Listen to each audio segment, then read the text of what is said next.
My name is John Bogert. Most of you are familiar with me. I've been with the film festival since its inception back in '99. And I'm not terribly involved these days, but I still review feature films, along with Derek, the founder of the film festival. And you may think that's a pretty cush job, sitting around watching the great films that you get to see at the festival. But what you don't know is that for every great film that you get to see, Derek and I have to wade through dozens of crappy movies. So I want to share with you the beginning of one of these movies that you're not going to get to see at the film festival. Opening scene, late night on a city street. A young boy in tight jeans and a tight t-shirt propositions businessmen driving by in luxury cars. One such businessman opens his door and he gets in and they drive down the secluded alleyway. The businessman starts to undo his zipper and says, "In the glove compartment you'll find battery cables and I'd like you to attach to my..." Oh my God! It was bad. So, these are the kind of things that we wade through to review the quality movies that you get to see. You're welcome. So anyway, I live up in Concord. I rent the back half of a duplex that I think was designed for elves. I say this because everything is small. The windows are small, the closets are small, and the bathroom is especially small. Now, I'm a pretty big guy, but I swear, the shower is like this by this. I have to tuck my elbows in just to turn around. And heaven forbid I should drop something on the floor.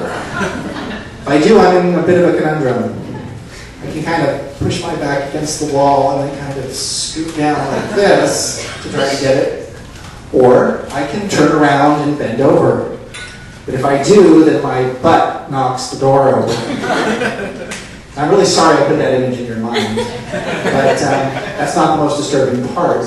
When I retrieve the object and turn around to shut the door, I'm greeted by my butt print. Two perfectly round circles about this high. You wouldn't think they would be perfectly round. You'd think they'd be kind of oval. But they're perfectly round. I got out my protractor and checked. So I could stand to lose, a pound or two. Or 50. And it's usually not a big deal, but sometimes it's kind of a pain in the ass. It makes flying uncomfortable. So I usually fly Southwest Airlines because they have an open seating policy. So I go to the back of the plane and I sit in the window seat.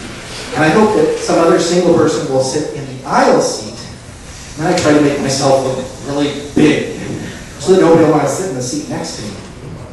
And that usually works. I was on this flight from Oakland to Fort Lauderdale, and we had a stopover in Phoenix.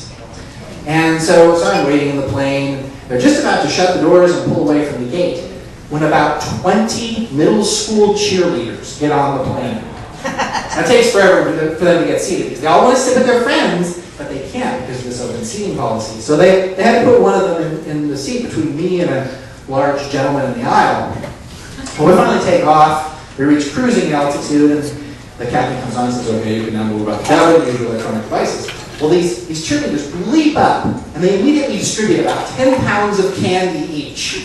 And then they whip out these little electronic devices, which I later found out are Nintendo DSs, and they start writing messages to each other. And I'm watching the girl next to me, and they're like, hi, who's this? It's Christy. Who's this? It's Lori. Where are you? I'm up in the front next to Kelly. Where are you? And the little girl next to me writes, I'm between two fat guys. You little snot. I can read. Hello.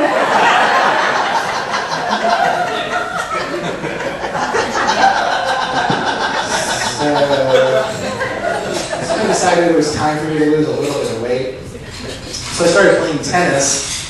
I even started taking lessons. My instructor, he's one of these vegan health nuts. And he's always going on about how he's addicted to endorphins. He gets this runner's high. You've heard of this, right? You go beyond the point of complete exhaustion, and you get this feeling of euphoria. I said, hey, I get the same feeling going up a flight of stairs, okay?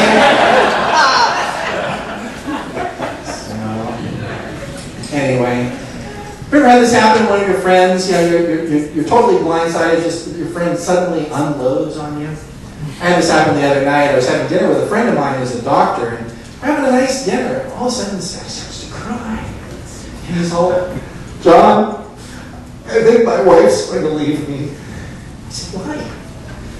Well, I slept with one of my patients. I said, Bob, you know, you've been married 10 years. You've got 2 kids. How could you do something like this? Well, he gets all defensive.